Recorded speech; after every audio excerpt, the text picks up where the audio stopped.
Hello, मी doctor Venkatesh. आजच्या व्हिडिओमध्ये आपण मानसिक ताणतणाव, त्याचे प्रकार, त्याचे मुख्य कारणे याविषयी बोलणार आहोत. तणाव म्हणजे ट्रिगरिंग पॉइंट्सला आपल्या शरीराने दिलेला प्रतिसाद असतो.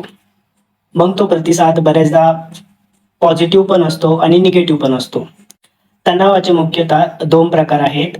एक तर ॲक्यूट स्ट्रेस आणि दुसरा असतो तो क्रोनिक स्ट्रेस.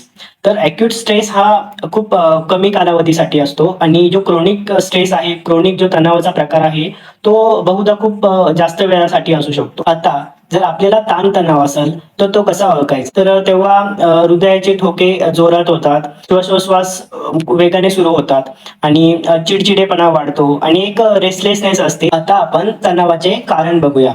तणावाचे कारण हे प्रत्येक व्यक्तीमध्ये वेगवेगळे असू शकतात. पण आपण जे कॉमन कारण आहेत त्याच्याविषयी बोलूया.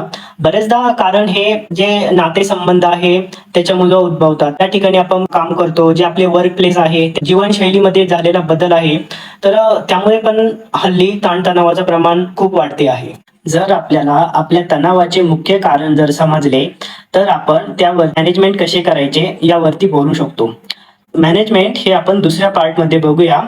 तुम्हाला हा व्हिडिओ कसा वाटला हे आम्हाला मेसेज करून किंवा कमेंट सेक्शनमध्ये कळवा. बऱ्याचदा आपण विचार करतो की तणाव याच्याविषयी माहिती असणं आपल्याला का गरजेचं आहे. दैनंदिन जीवनाचा जो तणाव असतो आपण त्याकडे दुर्लक्ष करतो आणि हा तणाव काही टाइमानंतर एन्झायटीमध्ये कन्व्हर्ट होतो आणि असंच जर एन्झायटीला जर आपण इग्नोर केलं किंवा लक्ष नाही दिलं तर या गोष्टी कालांतराने डिप्रेशनमध्ये कन्व्हर्ट होतात.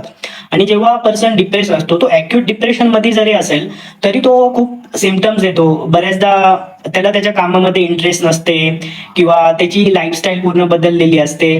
त्याची फुलिश इन्व्हेस्टमेंट होतात. हे प्रकार खूप वाढलेले आहेत. रिअर असतं. सुसायडल थॉट्स सुद्धा लोकांमध्ये येतात. तर या ज्या गोष्टी आहेत, तणाव वगैरे ह्याचे मॅनेजमेंट होणे खूप गरजेचे आहे. तर आपण पुढच्या पार्टमध्ये भेटूया. Thank you.